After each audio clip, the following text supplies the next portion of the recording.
Video like जरूर कर लीजिए और ऐसे वीडियो लगातार फ्री में पाने के लिए चैनल को तुरंत सब्सक्राइब कर लीजिए और बेल आइकन को जरूर टैप कर लीजिए ताकि आगे भी सारे वीडियो आपको मिलते रहे। यूट्यूब में फॉलो करते हैं तो प्लीज ये वाला फ्री टेलीग्राम चैनल जरूर ज्वाइन कर लीजिएगा। सारे नोटिफिकेशन सारे अपडेट यहीं पे आते हैं, ध्यान रखिए। Hello friends, welcome back to our YouTube channel UPPSC best online coaching. उम्मीद है कि आप स्वस्थ होंगे और बेहतर तैयारी कर रहे होंगे। फ्रेंड्स, आज की इस क्लास में हम लोग राज्य हड़प नीति, जिसे कि व्यापक सिद्धांत के नाम से भी जाना जाता है, इसकी चर्चा करेंगे। यह नीति डलहौजी ने दिया था। यह क्लास सभी प्रकार के स्टेट पीसीएस एग्जाम और वनडे एग्जाम के लिए समान रूप से उपयोगी है। आप वीडियो को अंत तक देखिएगा, आपको कुछ ना कुछ नई चीज जरूर सीखने के लिए मिलेगी। तो चलिए दोस्तों, स्टार्ट करते हैं अपने आज के इस क्लास को। देखिए, यहाँ पर टीम के पेड कोर्स का नंबर दिया गया है। अगर आप टीम के पेड कोर्स से जुड़ना चाहते हैं तो इन दिए गए नंबर पे आप कॉल करके पेड कोर्स से जुड़ने की प्रक्रिया समझ सकते हैं। इसके अतिरिक्त ये ज्ञान सर का व्हाट्सएप नंबर है, आप यहाँ से व्हाट्सएप के माध्यम से भी जानकारी प्राप्त कर सकते हैं। अगर दोस्तों आपने अभी तक प्ले स्टोर से स्टडी फॉर सिविल सर्विसेज का एप्लीकेशन इंस्टॉल नहीं किया तो इसे जरूर इंस्टॉल कीजिएगा। इसकी सहायता से आप टीम के पेड कोर्सेज से भी आसानी से जुड़ जाएंगे और साथ ही साथ जितने फ्री इनिशिएटिव्स हैं आप उनका भी लाभ प्राप्त कर लेंगे। तो चलिए अब आगे बढ़ते हैं अपने क्लास की ओर। देखिए, इससे पहले की क्लास में हम लोगों ने इस वाले स्लाइड को देख रखा था, राज्य हड़प नीति। इसके अन्य नाम क्या क्या है? व्यापक नीति या व्यापक सिद्धांत भी कहा जाता है, या गोद निषेध प्रथा और गोद निषेध प्रणाली भी इसे नाम दिया जाता है। तो राज्य हड़प नीति कहा जाए या व्यापक नीति कहा जाए या गोद निषेध प्रथा कहा जाए, तीनों एक ही चीज है। इसका जनक का मतलब किसने प्रस्तुत किया था? तो इसे प्रस्तुत किया था लॉर्ड डलहौजी ने। डलहौजी भारत का गवर्नर जनरल था, जो कि 1848 में गवर्नर जनरल बनकर आया था और 1856 तक भारत में रहता है। तो देखिए, ये डलहौजी के बाद अंतिम गवर्नर जनरल जो होता है वो कैनिंग रहता है। फिर कैनिंग के समय में 1857 का विद्रोह होता है और गवर्नर जनरल ऑफ इंडिया पद को समाप्त कर दिया जाता है और उसके स्थान पर नए पद वायसराय को बनाया जाता है। तो डलहौजी 1848 में आया था, 1856 तक रहा था। अगर बात किया जाए डलहौजी के समय में प्रमुख चीज क्या आपको याद रखनी चाहिए, तो आंग्ल सिख युद्ध जो हुआ था द्वितीय, इसने आंग्ल सिख युद्ध के तहत पंजाब को ब्रिटिश साम्राज्य में मिला लिया था, इसे याद रखना चाहिए। 1850 में इसने सिक्किम को ब्रिटिश साम्राज्य में मिला लिया था। लोअर वर्मा को 1852 में मिलाया था। ये सब चीजें आपको थोड़ा थोड़ा याद रहना चाहिए। अब हम लोग बात करेंगे मुख्य तौर पर राज्य हड़प नीति क्या था, इसमें क्या प्रावधान किए गए थे और यह प्रावधान भारतीय राजाओं, भारतीय जनता को इतना अधिक असंतुष्ट क्यों करती है कि इसके तात्कालिक परिणाम के स्वरूप 1857 की क्रांति प्रारंभ हो जाती है। तो चलिए अगले स्लाइड पर आते हैं। देखिए, व्यापक सिद्धांत में क्या प्रावधान किया गया? जो उस समय के राज्य थे उनको 3 श्रेणी में विभाजित किया गया। 3 श्रेणी। पहली श्रेणी राज्यों की वो रही जो पूर्णतः स्वतंत्र थे। पूर्णतः स्वतंत्र कहने का तात्पर्य यह है जो कभी भी मुगलों के, मराठों के या अंग्रेजों के अधीन नहीं रहे। मतलब मुगल आए फिर भी उन्हें गुलाम नहीं बना सके, उन्हें जीत नहीं सके, मराठे भी उन्हें नहीं जीत सके या अंग्रेज भी उन्हें परास्त नहीं कर पाए। वो पूरी तरीके से स्वतंत्र राज्य रहे थे। तो पहले राज्यों की श्रेणी ऐसी बनी।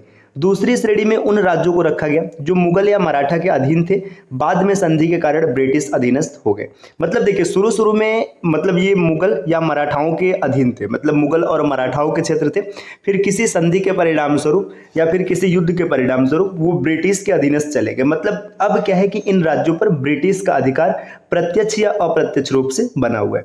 और तीसरा राज्य उसे रखा गया वे राज्य जिसे अंग्रेजों ने बसाया था। अंग्रेजों ने बसाया था कहने का तात्पर्य कि अंग्रेजों ने ही इस राज्यों की स्थापना कराई थी। तो राज्यों की 3 श्रेणी हो गई। अब इन 3 श्रेणी में क्या क्या प्रावधान है, चलिए देखते हैं आगे। तो देखिए आगे क्या किया गया। देखिए, ये पहला श्रेणी उसको दिखा रहा है कि जो राज्य पूर्णतः स्वतंत्र थे, अंग्रेजों का कोई हस्तक्षेप नहीं है, राज्य चाहे जो करे। इसका मतलब यह है कि इन राज्यों के साथ अंग्रेजों का कोई लेना देना नहीं है। कोई लेना देना नहीं है कहने का मतलब यह है कि गोद निषेध प्रणाली या गोद निषेध प्रथा इन राज्यों पर बिल्कुल भी लागू नहीं होने वाली है। वे राज्य जो शुरुआत से लेकर अंत तक स्वतंत्र रहे थे।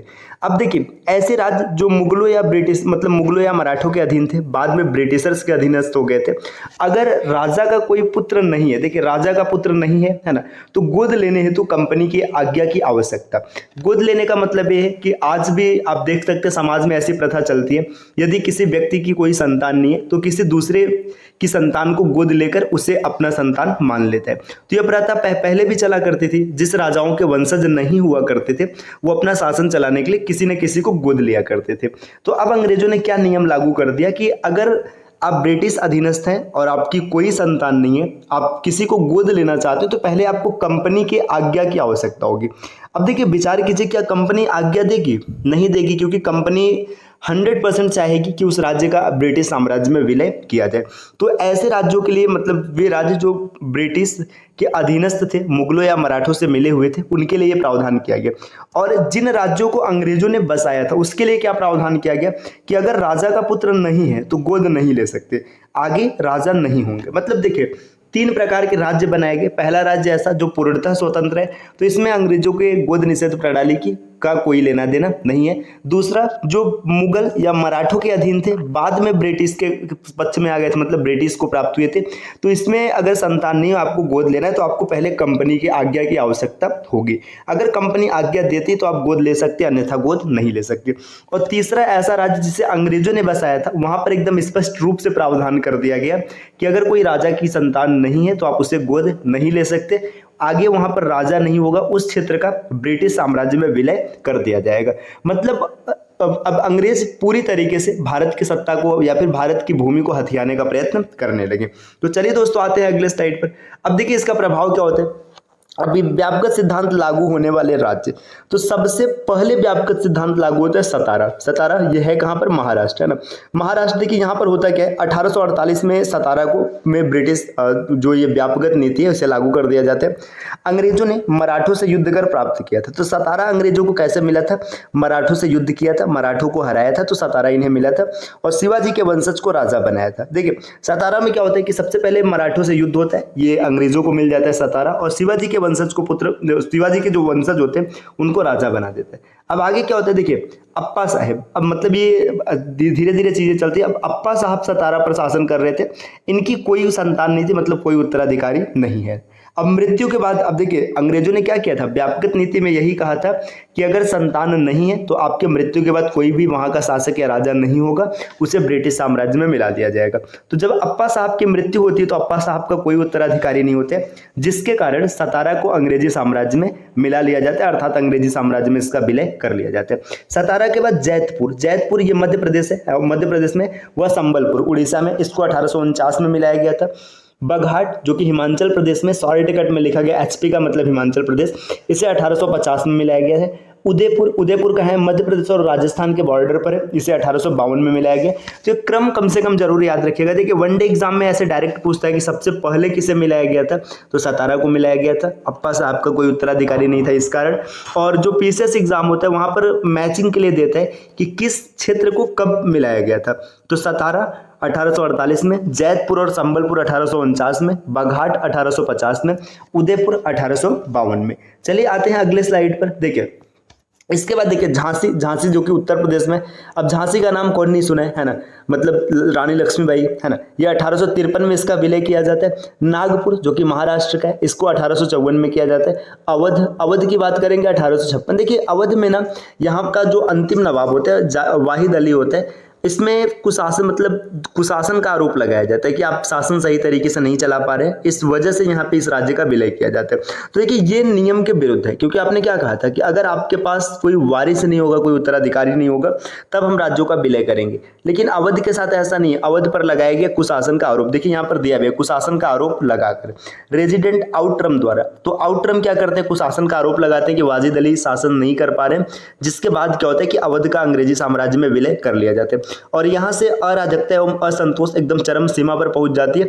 इसके बाद क्या होता है 1857 का विद्रोह, आपको पता है ना। यहाँ पे एक पॉइंट और दिया, अंतिम नवाब। अंतिम नवाब कहने का मतलब है अवध का अंतिम नवाब।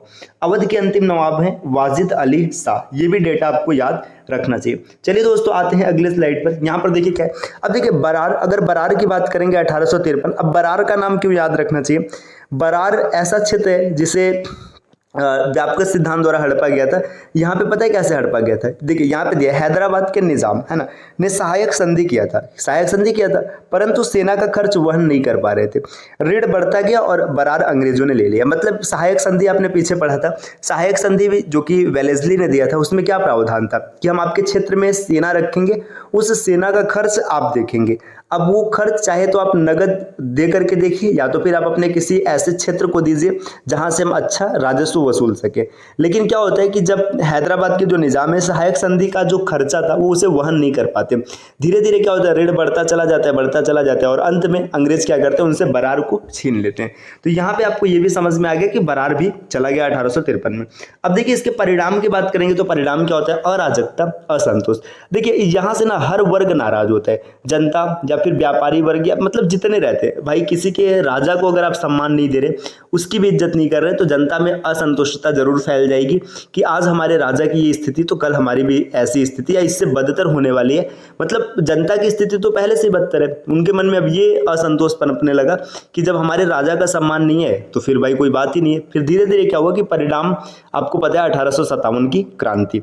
तो 1857 की क्रांति क्या है, इसके बारे में हम लोगों ने स्टार्ट में, मतलब इससे पहले की क्लास में इसके लिस्टिंग को समझा था कि इसकी प्रमुख घटनाएं क्या क्या थी। 1857 की क्रांति का नेतृत्व किसने किया था, उसका दमन किसने किया था, है ना, उसके क्या परिणाम बने थे। तो इन सब के बारे में हम लोग पीछे क्लास पढ़ रखे हैं। अब डिटेल क्लास यहाँ पर हम लोग समझेंगे कि 1857 की क्रांति क्या होती है। तो चलिए दोस्तों, मिलते हैं आपसे अगले वीडियो में कुछ नए कॉन्सेप्ट के साथ। तब तक के लिए नमस्कार।